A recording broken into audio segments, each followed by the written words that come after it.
broadcast network, AFTERBUZZ TV. Over 20 million weekly downloads in over 150 countries, and your number one source for after-show entertainment.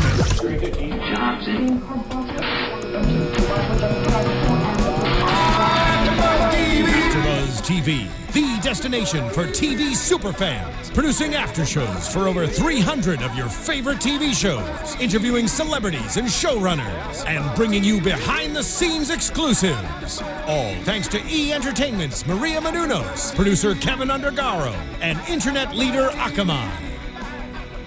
Now, let the buzz begin! Ooh, we got a new theme song today. I bet everyone at home can guess who wrote that song. What up, After Buzzers? Welcome to the Gotham After Show. We're back. Episode 13. We are back. Just think, if this was like the season beforehand, we'd be done. This would be our last episode. But it's not. Extended. Yep. It's extended. We have another season after that. We're excited here at AfterBuzz TV. The music is perfect. I'm hyped up on the music. Can you tell? Yeah. Hey, so if you guys haven't had a chance, don't forget to subscribe to our YouTube channel, our iTunes, our SoundCloud, AfterBuzz TV. As always, don't forget to follow us on Twitter. I'm Ryan Hooks, your host. You can find me at RyanHooks92. To my left, Monse Bolanos. Hi, you guys can tweet me right now on Twitter at Monse Bolanos, MonseBolanos. And Joyce Ajouri. Hey guys, you guys can also catch me on Twitter now or after the show at Ajouri. That's Jajouri. In case you didn't spell that, we'll spell it for you again later. Yeah. Hey, so also don't forget to comment. Now that I have a child at home, and I sometimes am home in the daytimes, I spend a lot of time on social media. So if you want to chat with me on Twitter or YouTube or any of that, I'm probably available. Yeah. I am at work, but you can also find me on social media, and I will respond when I'm not working. I am too. I work at an internet company, so I have no excuse. Yeah. You're on the internet all the I'm time. always on the computer, on the internet all the day, time. every day. You have no excuse either. You have no excuse either. I'm working with people, so I can't have my phone out. Well, as I'm Joyce, talking to why don't you people. tweet me? We'll talk about it. We'll tweet. All right, guys, welcome. Thanks for tuning in. So what did you guys think about tonight's episode? Welcome back, Jim Gordon.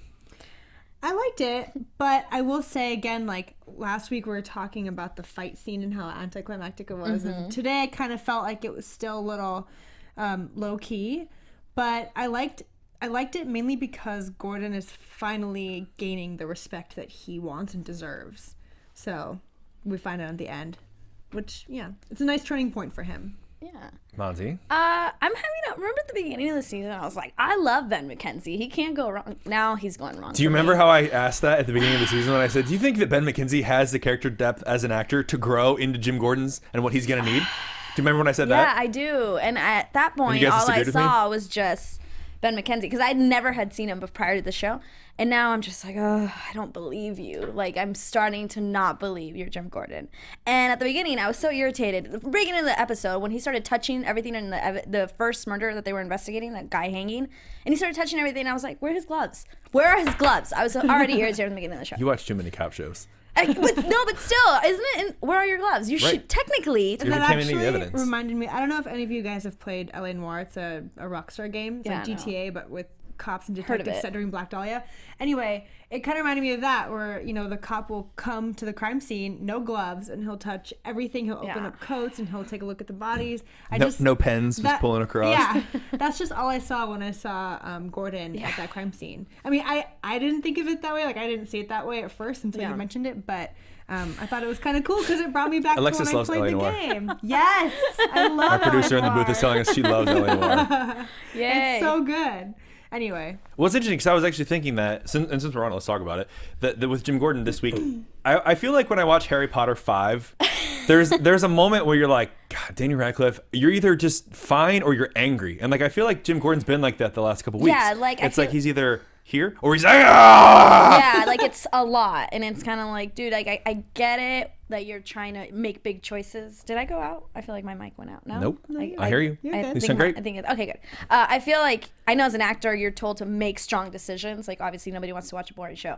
So I understand the strong choice he made, but it's you're right. It's just like all up. Like it's going all up. There's no change in direction. Or it's just all extreme to Correct. the top. Yeah, I actually liked the scene the best when he and Bullock were in the cafe talking, and he's like, "Why didn't you tell?" Like that. And I felt there was an intensity to that that wasn't like high anger. It was like, "Why did you tell me about that? Why did you?" Blah, blah, blah. Right. But he was like down here a little bit. Like he had to contain it. Yeah. He was forced to bring it in because it was secret. Yeah, I think he's struggling with the whole being good cop or bad cop thing, and maybe he wants to lash out the way like Harvey would or the way other cops would, but again, like he's not like them. He's not like those guys, and it's so clear. But at the same time, we want to see him sort of just go all out. And I liked that last week, like towards the end where he just like went out, and I was like, dude, I hope he goes crazy. Like that would be cool. Yeah. That's what I was looking for. That would be cool. Maybe it's not too late. He kind of did when he threw the coffee on electrocution. Thing. But that was it. That was real hardcore. But yeah, I thought that too, because even Essen commented on it in the episode about him, like, is he winning, or is it like, is he winning of himself? Is that his goal? Yeah. To win, doesn't matter why or what cost. No, I really think he's concerned for the people. I really think he has his best interest in mind for everybody else in Gotham. I mean, he wants to make Gotham a better place. That's his goal. But nobody's on his side because nobody believes that the city could be better. Right. But he does. And he's frustrated. He's pretty much alone in his missions until tonight. But Essen stepping up. Well, that's a couple. She's come to his side a couple times. Yeah. That's true. And Bullock has been there-ish. But now the whole precinct is sort of backing him up. And I think Essen did help with that for sure. Yeah. Stepping up. All right, we'll get back to Jim Gordon later on in the episode because we've got more important things to talk about. I want to start off talking about Bruce Wayne back in business. Let's do it. I'm glad that they commented. Like, I love when you're like, dude, what happened to Bruce? He's been gone for like 3 episodes. And he's like, oh, I was in Switzerland. That's true. Thank you. Give me 3 lines about where you've been and why. Yeah. I accepted that, and cool. I forgot all about that he was gone for 3 weeks or whatever. To get away. Yeah, they were in their chalet in Switzerland. So he's out on the hunt for Selena, which I think is really cute. Yeah. But I mean, he loves her. He's on the hunt for her. He does care about her. He wants a friend, but he's also trying to keep that friendship just so she could help him figure out, who killed his parents, because he was under the impression that she saw the guy. So I think he did really want a friend, as like any 11-year-old boy would want. Especially cute one like that. Yeah. I actually think, here's the difference. Like, I actually believe Lil Wayne when he's like talking to Selena. Like, I actually forget that she's a witness, that he has ulterior motives, that it's not just a friendship thing. It's like, I believe him. I think he forgot too, and she reminded him, like, remember, this is why you're hounding me, buying me gifts and trying to find me. And But for him, it's like, not only is that the reason, but I also really just need a friend. Yeah. And I think he doesn't know any different. Like, he's not jaded and cynical like everyone else in Gotham because he's been so protected in his little Wayne bubble. Yeah. That to him it is. He's being nice because that's what people do. They're nice to each other, and he buys people things, and that's what people he knows do. Yeah, he's also sheltered enough to where he doesn't see like that side of people too. Right. So it's not something he would have expected or seen. Did we get our first taste of Batman to come today when he shattered the snow globe and he was like disappointed, and like he sees that down spiral that's about to happen? I think this is the start of his internalizing that part of Batman. Now he's never going to ask if someone's his friend. That part of him is going to start forming. He grew up a lot by what happened between him and Selena. I love it a little bit with Alfred too, and he's like, oh, do you want to sit here and cry, or do you want to sweep it up like a shattered dreams that are on the floor right over here? Yeah. God, Alfred, you're so nice. He's totally shaping the mentality of Batman that we know and love. Absolutely love. I love Alfred. I do too, actually. I really like Sean Pertwee as Alfred. Yeah. Like, and I wasn't sure at first either, and we talked about that originally, like, because he was sort of like militant and strong. Right. But you know what? It's like it's growing on me. Yeah, he's really growing, and he has a very subtle, dry sense of humor that I thoroughly enjoy. I love it so much. Yeah, I enjoy it so much. So he definitely has grown on me. With him, between Alfred and Selena, those two are the only people who are so real with him at the moment. I mean, he hasn't had much contact with Gordon in a while, but he's learning more from those two people than anyone ever. And I still am waiting for the day that he goes to the board. Like, that was so hinted at early on and then just tossed aside. Yeah. I feel like that could be something really big for Bruce's development in the next couple weeks. as something to help him find a new avenue for the search that he's looking for. They might be in the cliffhanger at the end of the season. Yeah. That's too far You away. never know. That's so far away. I can't wait that long. Yeah, they probably already forgot about it. You're the only one still thinking I'm the about only one still talking. There has to be at least only one. one. At least I bet Steve will be talking about it. Yeah. Probably, maybe. I mean, you're right. I wish they would have continued that storyline, but you're the only one still like. I feel Still hanging on. Yeah. I kind of forgot about it. Well, you know what? It's going to be a huge That's thing. what I like back. about TV, because like I'll think about things like that are just trivial things that I'll be like, no way, that's coming back, and I'll just be so set in my mind that it's coming back, and then when it does, I'm like, yes, I've been waiting for 15 weeks, and it finally happened. And like I'm the only person that still remembers that. Sorry, I forget the big important things. But It's all good. the little trivial things. All right, let's move on then. So, as we saw at the end of last week, Fish Mooney's up a creek without a paddle. But Butch is captured. They started this week off actually with Butch in the back of a van. yeah. And then it was cool because like they followed the guy get out of the van, and then the driver was dead, and then Butch is out of the van, and it was like, oh, cool, Butch is kind of bad A. Yeah, right? He knows his way around. That's right. Saving And actually, himself. I talked about this a couple weeks ago, but if you want to know more about Butch, we did a one-on-one interview here at AfterBuzz TV. You can check Yeah. that out with Drew Powell, the actor who plays Butch. JJ and Nando did that, so it's on our YouTube channels. If you haven't subscribed, you can find it on there. Yeah. He's a really cool guy, and the interview was really great. So it'd be worth checking out. I told you this before. We're pushing. I've been bugging a lot of people at Fox and a lot of people in publicist world to get us some people on the show. Unfortunately, they film everything in New York, so all the actors are in New York right now filming. And usually with Fox, especially once they're done filming, they like send their actors off and they're free to do what they want. Right. So we may not get anybody in, but we have a couple leads on some call-in guests. Cool. Oh, cool. So we may have a few people calling Ooh, into the can't show wait. here in a few weeks. So stay tuned for that. Nice. I'll let everyone know. They when can it tell us happens. about the storm. Yeah, and the snowstorm of the century. Yeah, seriously. Maybe they'll cancel filming and they can just come hang out with us. Boom. Send them back to LA. We have All right, room. back to Fish and Butch. So Butch escapes. Fish is getting tortured. I love that she's like in a bag. I actually thought that she was dead, and then I was like, oh Nah. no, she's not dead. Not Fish Mooney. Yeah. But then it was funny because she like is enjoying it. Yeah. Like, is that all you got? Come on. I wonder if it's something that she's practiced Oh, I'm sure it is. handling. Oh. Like she anticipates at some point in her life she's going to have a bag over her head, and she's probably practiced holding her breath for like 5 minutes at a Yeah. time. I'm hoping that it's happened to her and that we will see a flashback one day Yeah. as to what she's had to endure. Little development. Yeah. I think that could be something we'll see in the coming weeks, especially Yeah. since at the end of this episode, as we saw, spoiler alert, but she left or is trying to leave. And she Yeah. seemed really traumatized too. I think. Butch. Man, Butch left. I know, but Butch didn't leave her. Didn't leave her, right, Butch, right, yeah, listen, yeah. Butch isn't dead. No. He First saved off, her, let me just go ahead and say that. And he got captured. Yeah. He so. saves her, and I've been one very forward about saying the things that I don't like about Fish Mooney and her character, but I actually really liked her this week. I thought agree. there was some cool things about her. I loved when she came into the club with Penguin, and like basically was like, you're doing it wrong. You have to project more. Yeah. And Like she never fails to make a grand entrance. That's her signature. Yeah.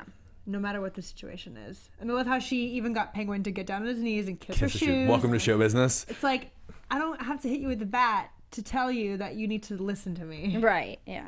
She did, but She did hit him later, but she didn't have to like beat him up. I actually Yeah. thought Penguin was gonna get beat up again because that's just like his MO is him getting beat up every single week. I wonder for Fish, because Penguin told her that he outfoxed her this entire time and he's been working with Falcone this whole time, and she had no idea. So I wonder if her goal for that night when she found him was to actually beat him up and kill him.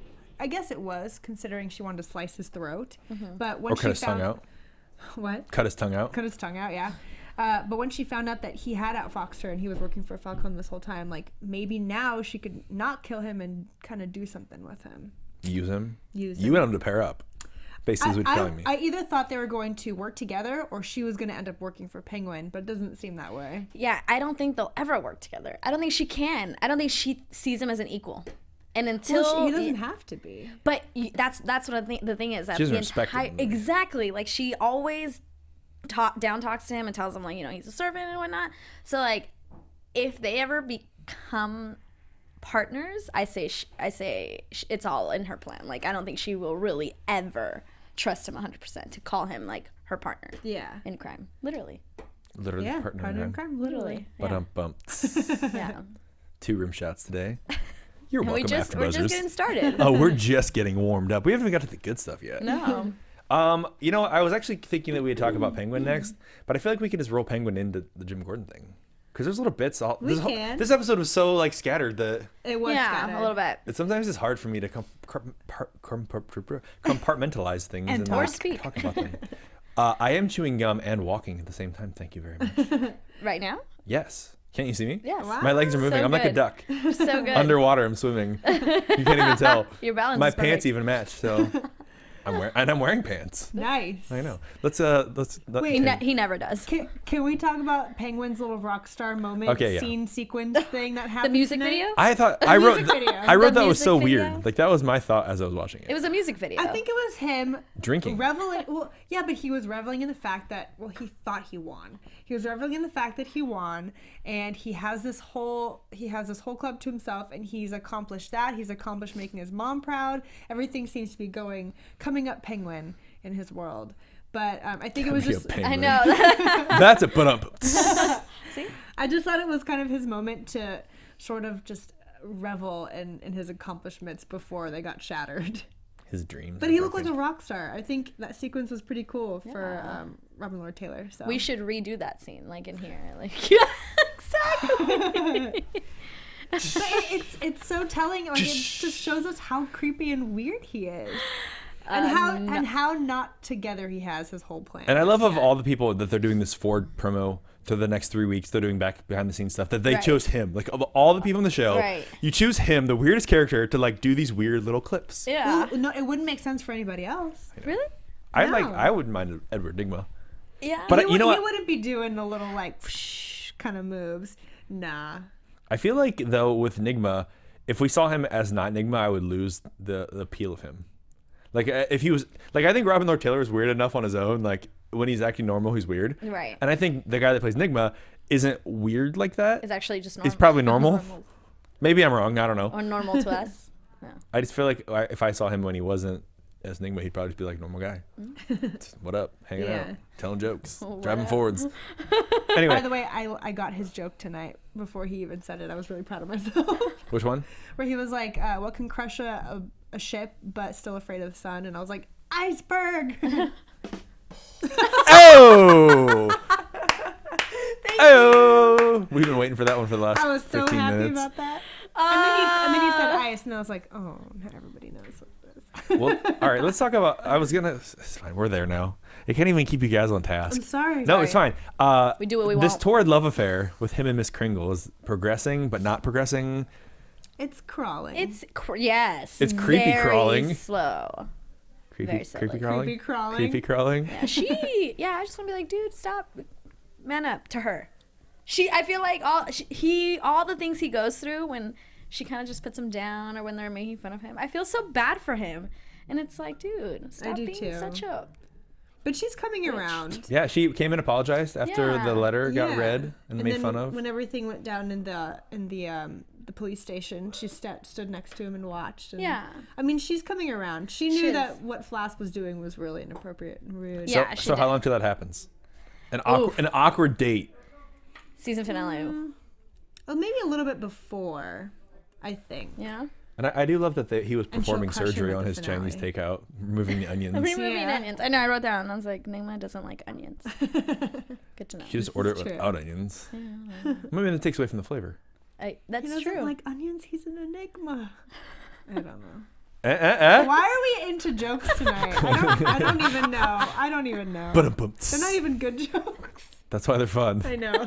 That's why they're the best jokes. I They're like know. the jokes you tell small children. There you go. There, thank you. The jokes you tell small children. Those are the best ones. They're just like, you tell them and they think they're hilarious, but they're so dumb. I'm going to steal that. I'm going to say that on my tour a lot now. Yeah. That sounds hilarious. Thank you. I love jokes you tell small children. They're not funny, but they're hilarious. So, Gotham? Gotham City. All right. We're having fun, and that's what people want to hear. It's true. It is. Word. So Jim Gordon is on the hunt. Yeah. That just got really like Yes. intense. We were waiting for you. That was a dramatic pause. So the episode starts off with, as you were so telling us, about him not putting gloves on and touching everything. Well, maybe they have his fingerprints already on file and they just ruled them out. Probably. Or they probably already went through the crime scene. Did you just call me a dog? Already. I was saying it in a but, like pero, but that doesn't make any sense. But yeah, I was like, yeah, I don't know. It didn't seem like it was over, like the investigation was over. Whatever. Anyway, I'm getting we're mad investigating about murder. Stupid gloves. Jim is on the hunt, and he's looking for things to do. He's back, and he's back with a vengeance. He's back. He's just same old Jim, but tenfold. Yeah, and just angry. Like I feel like he has so much built up anger from everything that's happened. You know what he needs?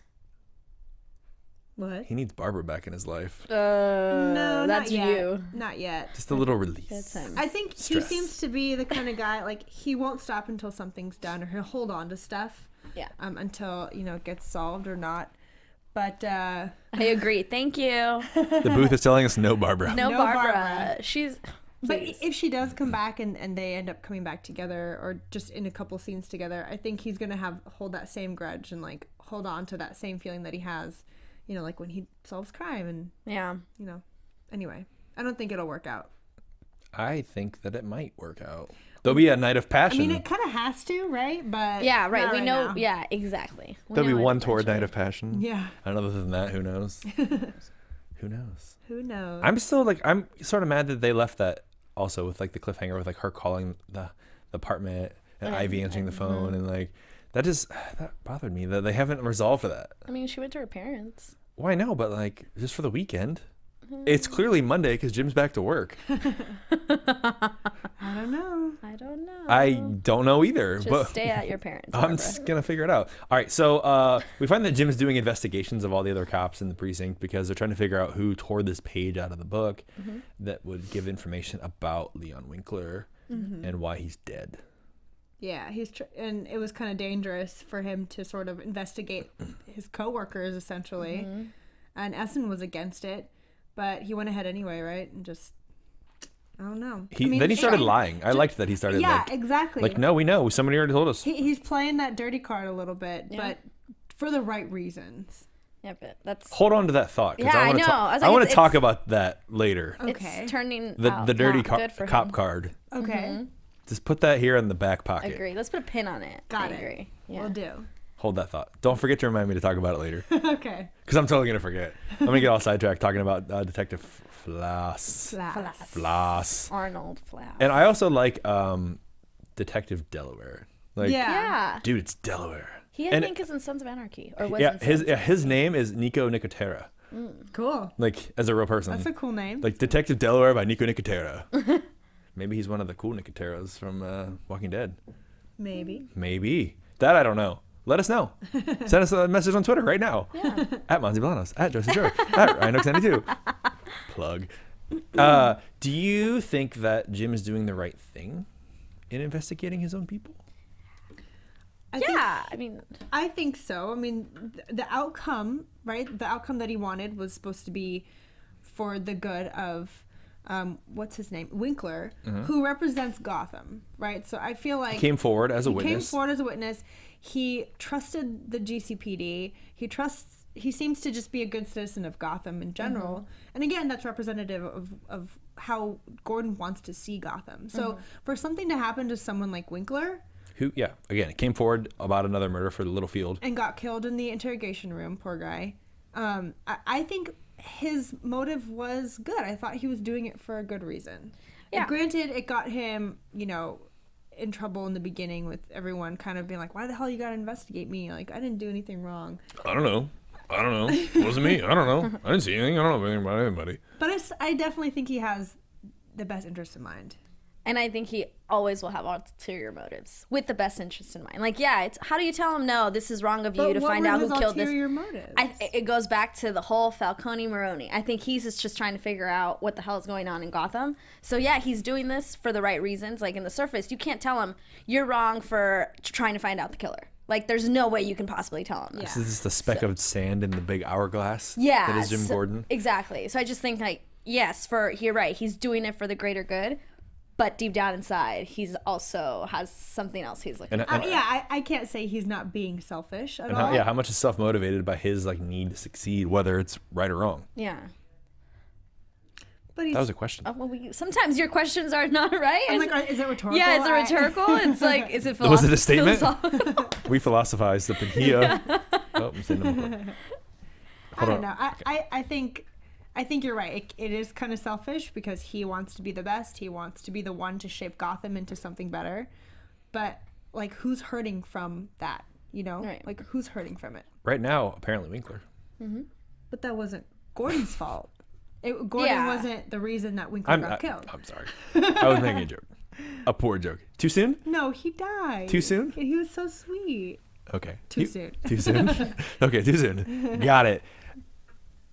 The whole situation, though, with him and the Detective Delaware was interesting to me when he chased him out of the office and he, like, handcuffed him. And then, like, he just laid there with his face on the car. And I was like, I feel like if he was trying to escape, he would have just got rammed. Yeah, that was another thing where we were like, really? And then he found the equal sugar packets in the trunk. I was like, equal sugar, 0-calorie drugs. Yeah. Best of the best. All right, so we find out then that everything is under the ongoing narco investigation world. Mm-hmm. It's under the blanket umbrella, that is, of everything that's happening here and is protected. Sounds like a cover-up. Sounds like a load of crap to me. Anybody else agree? Mm-hmm. Yeah. Anybody else have anything else to add? What do you think could it be covering up? I think that that's something we don't know yet. And they've hinted at the fact that, like, Falcone and Maroni are, like, kind of important. They're, like, maybe nothing compared to, like, the grand scheme that is Gotham. Possibly. And I think this is going to go back to the Bruce Wayne boardroom where we get some high power. And if we go to that scene sooner or later, we're going to find out what's going on in Gotham for Wayne real. Wayne is, like, inadvertently involved in all of this. I think Wayne so. Enterprises? Oh, yeah. Yeah. Oh, yeah. Definitely. That's where the power's Bruce at. Wayne. Yeah. Yeah.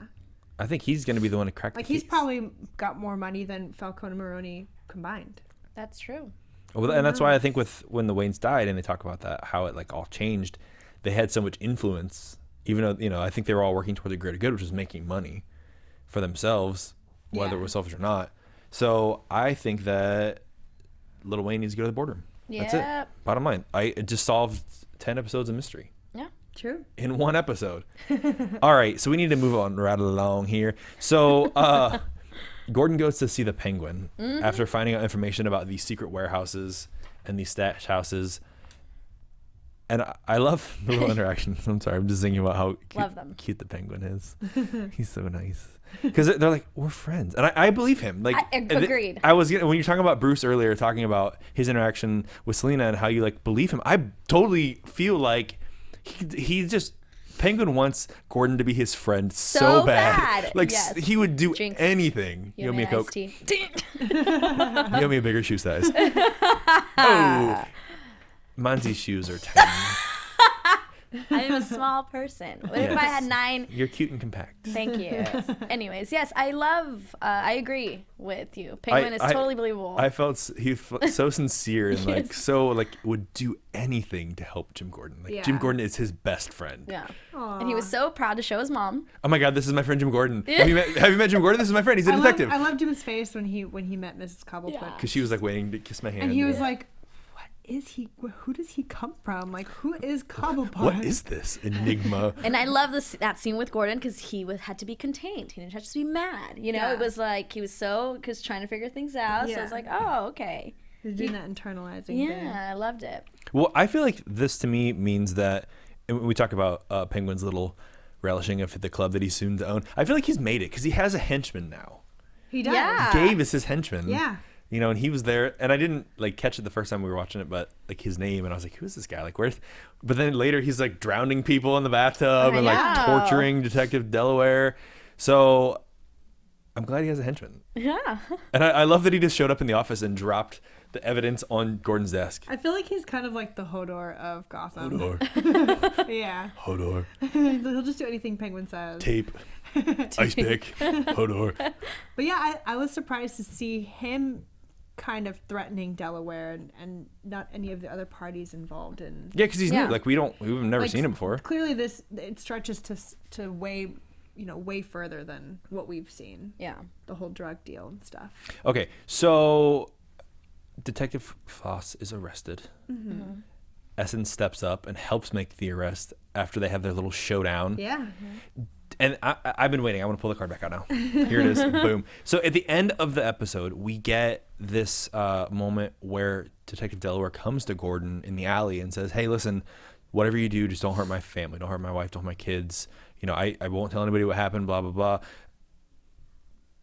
He has no idea. Yeah. He has no idea what happened, even though he said don't hurt anybody. Is that making... Because he's borderlining now that bad detective role. He lied in the interrogation to get names. He then also hired someone, you know, so to speak, roundabout sort of way, to get some information that he got in a rough way. Nobody was hurt, but is that, you know, is this leaning on Gordon's bad side? Is he crossing that line? Yeah, and I think that moment is when he started realizing that the minute he goes to talk to Penguin, to Fish, to any of them, he's threading the line and he's willing to play dirty. That's just what it's... So how dirty is Gordon willing to play? I think he's going to reach further and further limits. Like every week. I think he's testing it. But he's getting surprised, though. Like, he's a little naive in who to trust. And I think he's just going to trust the wrong people. And right now it starts with Penguin. And I'm sure Penguin's going to, you know, do more stuff for Gordon. And it's going to get worse and worse. Yeah, I think he's going to test the waters. And as long as it's for the greater good. Because it's like, okay, yeah, I think it's like... He doesn't know. Exactly. He doesn't really know. Yeah. Many outweigh the lives of the few. Yeah. And when he starts to see how much damage he really is doing by just asking questions and going to ask for favors from his really good friend Penguin, he's going to start to see, that's my fault, huh? Okay. Yeah. And so the other thing, as I was watching this, was thinking, do you think that there's someone else involved, or was the stuff that Detective Delaware was talking about all related to Gabe coming and getting information about the murder and Detective Floss? I wasn't under the impression someone else was involved. Me neither. I just felt... was. Yeah. Oh, I was not. I felt like there was somebody else, like, that we didn't even know about, that was like going to see him after the fact. Like somebody else came after Gabe and like tortured them again to get, like, find out what he told them, kind of thing. Yeah. That was the impression that I got. That's what I thought when Gabe showed up. Yeah. Because I was like, what does Gabe have to do with Gordon? I totally didn't make the connection that, you know, Penguin was probably behind it. But still, like, I think that there's someone else that's part of this big picture. I totally didn't. I thought it was just Penguin. Because I had Do you think it's maybe Zaz? Because he showed up this week. You know, he went and killed the executioner that failed to kill Fish he Mooney. wanted to kill Mooney. Yeah, and that whole bit with Butch and when their escape. And Butch was shot. Yeah. So. And he does show up. And he works for Falcone, so... It's possible that he went and saw them, you know? Yeah. Because maybe with the Detective Flask getting pinched, it does hurt their drug trade, and that hurts his money. Yeah. That's true. So they're trying to find out what people know and who's getting arrested and what they can do to fix it. That's just a thought. Yeah. Just a thought. I am just a lowly podcast host who has no information about anything. What do I know? We'll find out in the next episode. Dude. Apparently, Monse is a small child, and she can just laugh at everything. I am just enjoying the sound effects so much. Thank you. Thank you. I am loving them. Wah, wah. All right, Gotham. Guys, got anything else you need to think about tonight? No. Because we're running out of time, quite frankly. We show is. I'm getting the high sign from the booth. We show is. All right.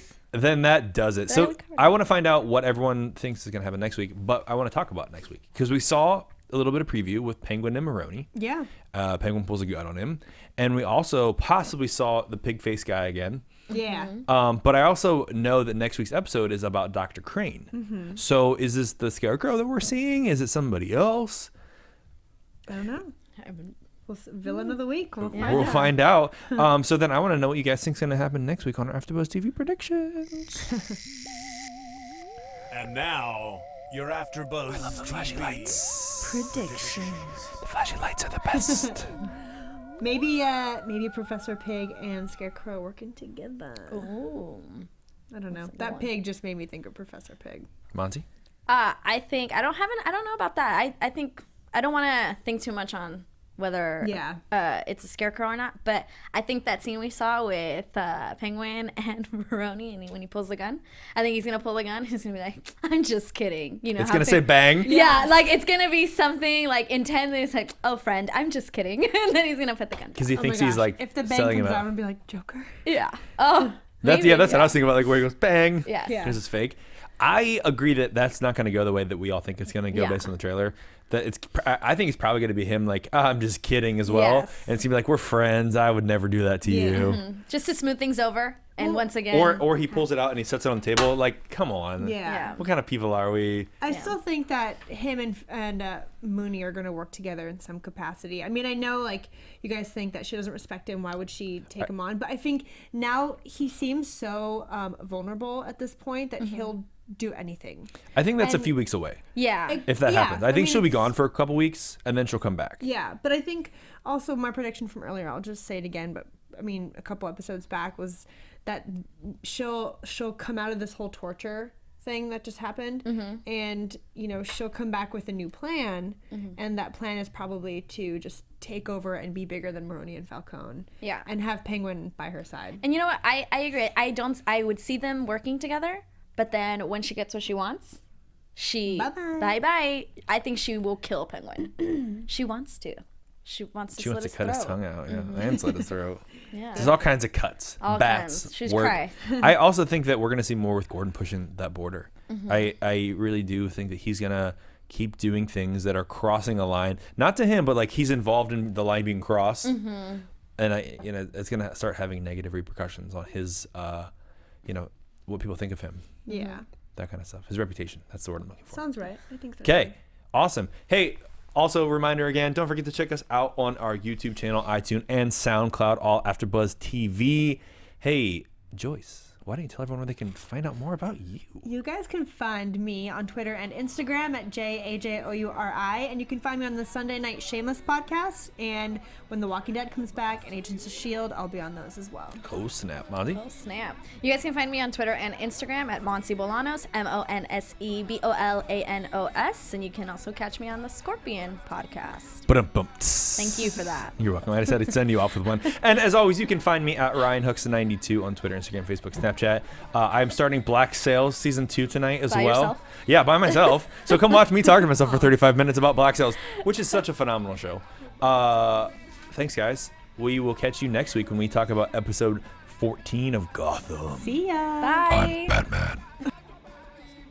From executive producers Maria Menounos, Kevin Undergaro, Phil Svitek, and the entire AfterBuzz TV staff, we would like to thank you for listening to the AfterBuzz TV network. To watch or listen to other after shows and post comments or questions, be sure to visit AfterBuzzTV.com. I'm Sir Richard Wentworth, and this has been a presentation of AfterBuzz TV. Buzz you later. The views expressed herein are those of the hosts only and do not necessarily reflect the views of AfterBuzz TV or its owners or principals.